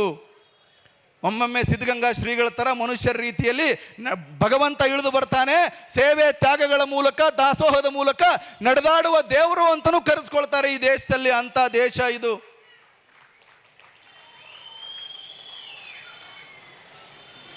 ಶಾಸ್ತ್ರಕ್ಕೆ ನಾವು ಎಷ್ಟು ಮಹತ್ವ ಕೊಟ್ವೋ ಅಷ್ಟೇ ಮಹತ್ವವನ್ನು ಶಸ್ತ್ರಕ್ಕೂ ಕೊಟ್ವಿ. ಆ ಕಾರಣಕ್ಕೆ ಆಯುಧ ಪೂಜೆಯನ್ನು ಮಾಡ್ತೀವಿ. ಆಯುಧ ಪೂಜೆ ಅಂತ ಹೇಳಿದ್ರೆ ನಮ್ಮ ಕಡೆನೂ ಒಂದು ಕತ್ತಿ ಇದೆ, ನಮ್ಮ ಕಡೆ ಒಂದು ತಲವಾರ್ ಇದೆ, ನಮ್ಮ ಕಡೆ ಒಂದು ತ್ರಿಶೂಲ ಇದೆ ಅಂತ ಹೇಳಿ ಜನಗಳಿಗೆ ಪ್ರದರ್ಶನ ಮಾಡಿ ನಮ್ಮ ಫೇಸ್ಬುಕ್ಕೋ ವಾಟ್ಸಪ್ಪಿಗೋ DP-ಯೋ ಸ್ಟೇಟಸ್ಸೋ ಹಾಕ್ಕೊಳ್ಳೋದಕ್ಕಾಗಿ ಅಲ್ಲ ಆಯುಧ ಪೂಜೆ. 9 ದಿನ ನಾವು ಶಕ್ತಿ ಸಾಧನೆಯನ್ನು, ಶಕ್ತಿ ಉಪಾಸನೆಯನ್ನು, ಶಕ್ತಿ ಆವಾಹನೆಯನ್ನು, ಭಗವತಿಯ ಕುರಿತಾಗಿರುವಂಥ ದುರ್ಗಾ ಸಪ್ತಶತಿಯೋ ದೇವಿ ಮಹಾತ್ಮೆಯೋ ಆ ಪುರಾಣ ಪಾರಾಯಣವನ್ನು ಮಾಡ್ತೀವಿ, ರಾಮಾಯಣವನ್ನು ಓದ್ತೀವಿ. 9ನೇ ದಿನ ಅದು ಜ್ಞಾನಕ್ಕಾಗಿ, ಶಕ್ತಿಗಾಗಿ. 9ನೇ ದಿನ ನಾವು ಆಯುಧ ಪೂಜೆಯನ್ನು ಮಾಡ್ತೀವಿ. ಅಹಿಂಸೆಯ ಮೇಲೆ ಅತ್ಯಂತ ನಂಬಿಕೆ ಇಟ್ಟಿರುವಂಥ ಜನಾಂಗ ನಮ್ಮದು. ಜಗತ್ತು ಇವತ್ತಿಗೂ ಶಾಂತಿಯುತವಾಗಿದೆ ಅಂತ ಹೇಳಿದ್ರೆ, ಜಗತ್ತಿನಲ್ಲಿ ಇವತ್ತಿಗೂ ಶಾಂತಿ ಉಳಿದಿದೆ, ಸಹಬಾಳ್ವೆ ಉಳಿದಿದೆ, ಭ್ರಾತೃತ್ವ ಉಳಿದಿದೆ ಅಂತ ಹೇಳಿದ್ರೆ ಅದು ಕೇವಲ ಹಿಂದೂ ಧರ್ಮದ ಕಾರಣಕ್ಕಾಗಿ. ಯಾಕಂತ ಹೇಳಿದ್ರೆ ಸರ್ವೇ ಭವಂತು ಸುಖಿನಃ ಸರ್ವೇ ಸಂತು ನಿರಾಮಯಾಃ ಸರ್ವೇ ಭದ್ರಾಣಿ ಪಶ್ಯಂತು ಮಾ ಕಶ್ಚಿತ್ ದುಃಖ ಭಾಗ್ಭವೇತ್. ಬರೀ ಹಿಂದೂಗಳಿಗೆ ಒಳ್ಳೇದಾಗಲಿ, ನನ್ನ ಜಾತಿಯವರಿಗೆ ಒಳ್ಳೇದಾಗಲಿ, ಇಲ್ಲಿ ಬರೋರಿಗೆ ಮಾತ್ರ ಒಳ್ಳೇದಾಗಲಿ ಅಂತ ಹೇಳಿರುವಂಥ ಪರಂಪರೆ ಅಲ್ಲ. ನೀವು ಹಿಂದುತ್ವವನ್ನು ಒಪ್ತೀರೋ ಒಪ್ಪೋದಿಲ್ವೋ ಅದು ಮ್ಯಾಟರ್ ಅಲ್ಲ. ನೀವು ಮುಸಲ್ಮಾನ ಆಗಿರ್ರಿ, ಕ್ರಿಶ್ಚಿಯನ್ ಆಗಿರಲಿ, ಯಾರೇ ಆಗಿರಲಿ, ಇಡೀ ಜಗತ್ತಿಗೆ ಕಲ್ಯಾಣ ಆಗಲಿ, ಇಡೀ ಜಗತ್ತಿಗೆ ಒಳ್ಳೆಯದಾಗಲಿ ಅಂತ ಹೇಳುವಂಥ ಜಗತ್ತಿನ ಒಂದೇ ಒಂದು ಧರ್ಮ, ಅದು ಸನಾತನ ಹಿಂದೂ ಧರ್ಮ ಮಾತ್ರ. ಜಗತ್ತಿನ ಕಲ್ಯಾಣವನ್ನು ಬಯಸ್ತೀವಿ. ಜಗತ್ತಿನ ಏಳಿಗೆ, ಕಲ್ಯಾಣ, ಜಗತ್ತಿನಲ್ಲಿ ಶಾಂತಿಯ ಜೊತೆಗೆ ನಮ್ಮ ಮೇಲೆ ನಾವು ಶಾಂತಿ ಪ್ರಿಯರು ಅನ್ನೋ ಕಾರಣಕ್ಕೆ, ನಮ್ಮಲ್ಲಿ ಸಂಪತ್ತಿದೆ ಅನ್ನೋ ಕಾರಣಕ್ಕೆ ಕಾಲಕ್ಕೆ ಕೆರ್ಕೊಂಡು ನಮ್ಮ ಮೇಲೆ ಜಗಳಕ್ಕೆ ಬರುವಂಥ ಜನ ಇದ್ದಾರೆ. ಬೇಕು ಅಂತ ಹೇಳಿ ನಮ್ಮನ್ನು ಕೆರಳಿಸಿ ನಮ್ಮ ದೇಶದ ಮೇಲೆ, ನಮ್ಮ ಶ್ರದ್ಧಾ ಕೇಂದ್ರಗಳ ಮೇಲೆ ದಾಳಿಯನ್ನು ಮಾಡಿ ನಮ್ಮನ್ನು ದೋಚೋದಕ್ಕೆ, ನಮ್ಮನ್ನು ತಿರ್ಚೋದಕ್ಕೆ, ನಮ್ಮ ಸಂಸ್ಕೃತಿಯನ್ನು ವಿಕೃತಿಗೊಳಿಸೋದಕ್ಕೆ ಬರುವಂಥ ಸಾವಿರಾರು ದೇಶದ್ರೋಹಿಗಳನ್ನು, ವಿದೇಶಿ ಆಕ್ರಮಣಕಾರರನ್ನು ನಾವು ನೋಡಿದ್ದೀವಿ. ಆ ಎಲ್ಲ ಸಂದರ್ಭಗಳಲ್ಲೂ ಕೂಡ ಒಬ್ಬೊಬ್ಬ ಎದ್ದು ನಿಂತ. ಇನ್ನೇನು ಸನಾತನ ಹಿಂದೂ ಧರ್ಮ ಭೂಮಂಡಲದಿಂದ ಅಳಿಸಿ ಹೋಯಿತು ಅಂತ ಅಂದ್ಕೊಂಡಾಗ ಈ ದೇಶದ ಒಬ್ಬ ಸಂತ ಎದ್ದು ನಿಂತ. ಅವರ ಹೆಸರು ವಿದ್ಯಾರಣ್ಯ. ಯಾವ ವಿಜಯನಗರದ ಬಗ್ಗೆ ಗುಣಗಾನ ಆಯಿತೋ ಆ ವಿಜಯನಗರಕ್ಕೆ ಆ ಸಂತ, ಶೃಂಗೇರಿಯ ಸಂತ ವಿದ್ಯಾರಣ್ಯರು ಹೋಗ್ತಾರೆ. ಅಲ್ಲಿ ಭುವನೇಶ್ವರಿಯನ್ನು ಪ್ರತಿಷ್ಠಾಪನೆ ಮಾಡ್ತಾರೆ. ಭುವನೇಶ್ವರಿಯನ್ನು ಪ್ರತಿಷ್ಠಾಪನೆ ಮಾಡಿ ಹಿಂದೂ ಧರ್ಮವನ್ನು ಉಳಿಸಬೇಕು ಅನ್ನೋ ಕಾರಣಕ್ಕೆ ಸಂಕಲ್ಪ ಮಾಡಿ ಹಕ್ಕ ಬುಕ್ಕ ಅನ್ನುವಂಥ 2 ವೀರರಿಗೆ ತಮ್ಮ ತಪಸ್ಸಿನ ಶಕ್ತಿಯನ್ನು ಧಾರೆ ಎರಿತಾರೆ. ಆ ಹಕ್ಕ ಬುಕ್ಕನಿಂದ ಹಿಡಿದು ಕೃಷ್ಣದೇವರಾಯನ ತನಕ ಹಿಂದೂ ಧರ್ಮವನ್ನು ಸಂರಕ್ಷಣೆ ಮಾಡುವ ಕೆಲಸ ಆಗುತ್ತೆ. ಆ ಸುಲ್ತಾನರಿಗೆ ಮಣ್ಣು ಮುಗಿಸುವಂಥ ಕೆಲಸ ಮಾಡ್ತಾರೆ. ಅದೇ ಸಹ್ಯಾದ್ರಿಯ ತಪ್ಪಲಿನಲ್ಲಿ ಒಬ್ಬ ಶಿವಾಜಿ ಮಹಾರಾಜ, ಆ ಶಿವಾಜಿ ಮಹಾರಾಜ 250ಕ್ಕಿಂತ ಹೆಚ್ಚು ಯುದ್ಧಗಳನ್ನು ಮಾಡ್ತಾನೆ. ಒಂದೇ ಒಂದು ಯುದ್ಧವನ್ನು ಸೋಲೋದಿಲ್ಲ. ಸಾಯುವಂಥ ಸಂದರ್ಭ ಬಂದಾಗಲೂ ಕೂಡ ಸಾವಿಗೆ ಆಲಂಗನೆ ಮಾಡಿ ಮೃತ್ಯುವನ್ನು ಅಪ್ಕೊಂಡು ನಾನು ಸತ್ರು ಹಿಂದೂ ಸಾಮ್ರಾಜ್ಯ ಸಾಯಬಾರ್ದು, ಹಿಂದವಿ ಸಾಮ್ರಾಜ್ಯ ಪ್ರತಿಷ್ಠಾಪನೆ ಮಾಡಬೇಕು ಅಂತ ಹೇಳಿದಂಥ ಛತ್ರಪತಿ ಶಿವಾಜಿ ಮಹಾರಾಜನ ಹಿಂದೆ ನಿಂತಂಥವಳು ಕೂಡ ಜಗನ್ಮಾತೆ ಭವಾನಿಯೇ. ಒಬ್ಬ ಕುರಿ ಕಾಯುವಂಥ ಸಾಮಾನ್ಯ ವ್ಯಕ್ತಿ ಕಾಳಿದಾಸ ಆಗಿ ಶ್ರೇಷ್ಠ ಕವಿ ಆಗ್ತಾನೆ.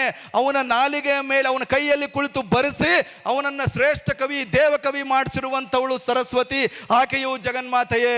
ವಿವೇಕಾನಂದರು 30 ವರ್ಷದ ತಾರುಣ್ಯದಲ್ಲಿ ಅಮೆರಿಕಾದ ಸರ್ವಧರ್ಮ ಸಮ್ಮೇಳನದಲ್ಲಿ ಹೋಗಿ ನಿಂತು ಮಾತಾಡ್ತಾರೆ. ಇಡೀ ಜಗತ್ತಿಗೆ ಭಾರತದ ಹಿಂದುತ್ವದ ಪರಿಚಯ ಮಾಡಿಕೊಡ್ತಾರೆ.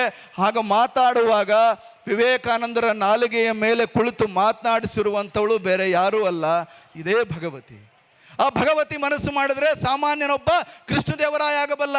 ಭಗವತಿ ಮನಸ್ಸು ಮಾಡಿದ್ರೆ ಸಾಮಾನ್ಯ ಅರ್ಚಕ ಒಬ್ಬ ರಾಮಕೃಷ್ಣ ಪರಮಹಂಸ ಆಗಬಲ್ಲ. ಆ ಭಗವತಿ ಮನಸ್ಸು ಮಾಡಿದ್ರೆ ವಿವೇಕಾನಂದರಂತ ಒಬ್ಬ ಸಾಮಾನ್ಯ ವ್ಯಕ್ತಿ ಇಡೀ ಜಗತ್ತನ್ನು ಗೆಲ್ಲಬಲ್ಲ. ಭಗವತಿ ಮನಸ್ಸು ಮಾಡಿದ್ರೆ ಶಿವಾಜಿ ಅಂತ ಸಾಮಂತನ ಹೊಟ್ಟೆಯಲ್ಲಿ ಹುಟ್ಟಿದಂಥ ಒಬ್ಬ ಸಣ್ಣ ಹುಡುಗ ಮೊಘಲರಿಗೆ ಮುಟ್ಟಿ ನೋಡಿಕೊಳ್ಳುವಂತೆ ಅಟ್ಟಾಡಿಸಿ ಹೊಡೆದು ಕೇಸರಿ ಧ್ವಜವನ್ನ, ಮೊಘಲ್ ದೊರೆಗಳ ಧ್ವಜವನ್ನು ಇಳಿಸಿ ದೇಶದ ತುಂಬೆಲ್ಲ ಹಾರಿಸುವಲ್ಲ ಈ ತಾಕತ್ತು ಭಗವತಿಗಿದೆ. ಆ ಭಗವತಿಯನ್ನು ಸ್ಮರಣೆ ಮಾಡುವಂಥ, ಭಗವತಿ ದುಷ್ಟರ ಸಂಹಾರ ಮಾಡಿ ಶಿಷ್ಟರ ರಕ್ಷಣೆ ಮಾಡುವಂಥ ಪುಣ್ಯ ಗಳಿಗೆಯನ್ನು ಸ್ಮರಿಸುವಂಥ ಈ ವಿಜಯದಶಮಿ ರಾವಣ ಅನ್ನುವಂಥ ಅಹಂಕಾರದ ಪ್ರತೀಕವಾಗಿರುವಂಥ ಆ ರಾಕ್ಷಸನ ವಧೆಯನ್ನು ಮಾಡಿ ರಾಮ ಅನ್ನುವಂಥ ಒಂದು ಶ್ರೇಷ್ಠ ಆದರ್ಶ, ಪುರುಷೋತ್ತಮನಾಗಿರುವಂಥ, ಇಡೀ ಜಗತ್ತಿಗೆ ಭಾರತದ ಐಡೆಂಟಿಟಿ ಪೆಹಚಾನನ್ನು ಪರಿಚಯ ಮಾಡಿಸುವಂಥ ರಾಮನ ವಿಜಯದ ಪರಾಕ್ರಮದ ದಿನವೂ ಕೂಡ ಇವತ್ತೇ.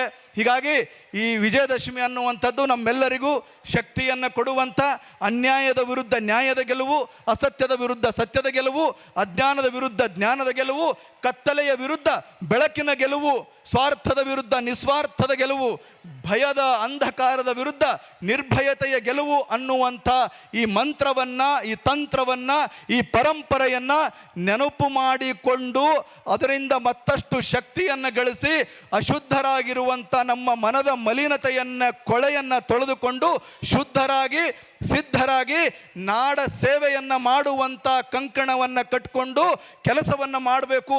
ಅದಕ್ಕಾಗಿ ಮತ್ತಷ್ಟು ಉತ್ಸಾಹ ತುಂಬಿಕೊಳ್ಬೇಕು, ಪ್ರೇರಣೆ ಶಕ್ತಿಯನ್ನು ತುಂಬಿಕೊಳ್ಬೇಕು ಅನ್ನೋ ಕಾರಣಕ್ಕಾಗಿ ಈ ವಿಜಯದಶಮಿ ಉತ್ಸವ, ನವರಾತ್ರಿ ಉತ್ಸವ, ಇಂಥ ಉತ್ಸವವನ್ನು ಆಚರಣೆ ಮಾಡ್ತಾ ದೇಶ ಇವತ್ತು ಯಾವ ರೀತಿ ವೇಗವಾಗಿ ಜಗತ್ತಿನ ಗುರುವಾಗುವ ಕಡೆಗೆ ಹೋಗ್ತಾ ಇದೆ. ಮೊದಲಿಗೆ ನಮ್ಮ ದೇಶದ ಮೇಲೆ ದಾಳಿಗಳಾದಾಗ ನಮ್ಮ ದೇಶದ ಸೈನಿಕರನ್ನು, ನಮ್ಮ ದೇಶದ ಸಾಮಾನ್ಯ ಜನಗಳನ್ನು ಬಾಂಬ್ ಬ್ಲಾಸ್ಟ್ ಮಾಡಿ ಅವರ ಕಿಡ್ನ್ಯಾಪ್ ಮಾಡಿ ಅವರನ್ನು ತಲೆ ಕತ್ತರಿಸಿದಾಗ ಕೇಳುವಂಥವ್ರು ದಿಕ್ಕಿರಲಿಲ್ಲ. ನಮ್ಮ ದೇಶದೊಳಗಡೆ ಬಾಂಬ್ ಬ್ಲಾಸ್ಟ್ ಆದರೆ ಈ ದೇಶದ ಪ್ರಧಾನಮಂತ್ರಿ ಓಡಿ ಹೋಗಿ ಅಮೇರಿಕಾದ ಕಡೆ ಕೇಳ್ಕೊಳ್ತಾ ಇದ್ರು, Obama can you please do something for us, ನಮ್ಮ ಸಲುವಾಗಿ ಏನಾದರೂ ಮಾಡ್ರಿ, ಪಾಕಿಸ್ತಾನದವ್ರು ಬಂದು ಹೊಡೆದು ಹೋದರು ಅಂತ ಹೇಳುವಂಥ ಕಾಲಘಟ್ಟ ಇತ್ತು. ಜಗನ್ಮಾತೆಯ ಭಕ್ತ, ಜಗದಂಬೆಯ ಮಗ, ಭಾರತ ಮಾತೆಯ ವೀರಪುತ್ರ ಈ ದೇಶದ ಪ್ರಧಾನಮಂತ್ರಿ ಆಗ್ತಾನೆ.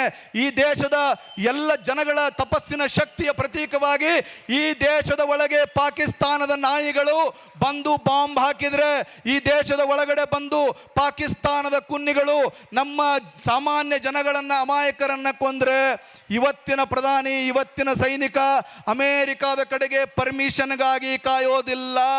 ವಿಶ್ವವೆಲ್ಲವೂ ಮುನಿದು ನಿಂತರೂ ನಾಡನುಳಿಸಲು ಬಲ್ಲೆವು, ಆಳಬಲ್ಲೆವು, ಬಾಳಬಲ್ಲೆವು, ಸೋಲನೊಲ್ಲೆವು ಒಲ್ಲೆವು, ವಿಶ್ವವೆಲ್ಲವೂ ಮುನಿದು ನಿಂತರೂ ನಾಡನುಳಿಸಲು ಬಲ್ಲೆವು ಅನ್ನುವಂಥ ನೆನಪನ್ನು ಮಾಡಿಕೊಂಡು ಬಾಂಬ್ ಬಂದಿದ್ದು ಪಾಕಿಸ್ತಾನದ ಕಡೆಯಿಂದ, ಟೆರರಿಸ್ಟ್ ಬಂದಿದ್ದು ಪಾಕಿಸ್ತಾನದ ಕಡೆಯಿಂದ. ನಾವು ಹೋಗಬೇಕಾಗಿರೋದು ಅಮೇರಿಕಕ್ಕಲ್ಲ, ವಿಶ್ವಸಂಸ್ಥೆಗಲ್ಲ. ಯಾವ ದಿಕ್ಕಿನಿಂದ, ಯಾವ ನೆಲದಿಂದ ಬಾಂಬ್ ಬಂತೋ ಅಲ್ಲಿಗೆ ಹೋಗಬೇಕು, ಅವರ ಮನೆಯನ್ನು ಹೋಗಬೇಕು, ಅವರನ್ನು ಇದ್ದಲ್ಲೇ ಸಂಹಾರ ಮಾಡಬೇಕು, ಮುಟ್ಟಿ ನೋಡಿಕೊಳ್ಳುವಂತೆ ಅವರು ಹುಟ್ಟಡಗಿಸಬೇಕು ಅನ್ನುವಂಥ ನ್ಯೂ ಇಂಡಿಯಾದ ಪರಾಕ್ರಮದ ಪ್ರತೀಕವಾಗಿ ಆಪರೇಷನ್ ಸಿಂಧೂರ, ಏರ್ ಸ್ಟ್ರೈಕ್, ಸರ್ಜಿಕಲ್ ಸ್ಟ್ರೈಕನ್ನು ನಾವು ನೋಡ್ತಾ ಇದ್ದೀವಿ.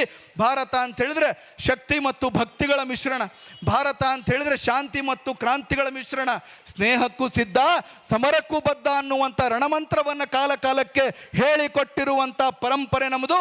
ಇಂಥ ಪರಂಪರೆಗೆ ಸೇರಿದವರು ನಾವು ಅನ್ನುವಂಥ ನೆನಪನ್ನು ಮಾಡ್ಕೊಳ್ತಾ ಈ ಕಾರ್ಯಕ್ರಮಕ್ಕೆ ನನಗೂ ಬಂದು ಮಾತಾಡಲಿಕ್ಕೆ ಅವಕಾಶ ಮಾಡಿಕೊಟ್ಟಿರುವಂಥ ಎಲ್ಲ ಸಮಿತಿಯ ಸದಸ್ಯರಿಗೆ ವಂದಿಸಿ, ತಮ್ಮೆಲ್ಲರಿಗೂ ವಂದಿಸಿ ನನ್ನ ಮಾತನ್ನು ಮುಗಿಸ್ತೇನೆ. ಬೋಲೋ ಭಾರತ್ ಮಾತಾ ಕಿ, ಬೋಲೋ ಭಾರತ್ ಮಾತಾ ಕಿ, ಬೋಲೋ ಭಾರತ್ ಮಾತಾ ಕಿ. ಹರ ಹರ ಹರ ಹರ ನಮಃ ಶ್ರೀ ಪಾರ್ವತಿ ಪತೆ. ಹರ ಹರ ಮಹಾದೇವ್.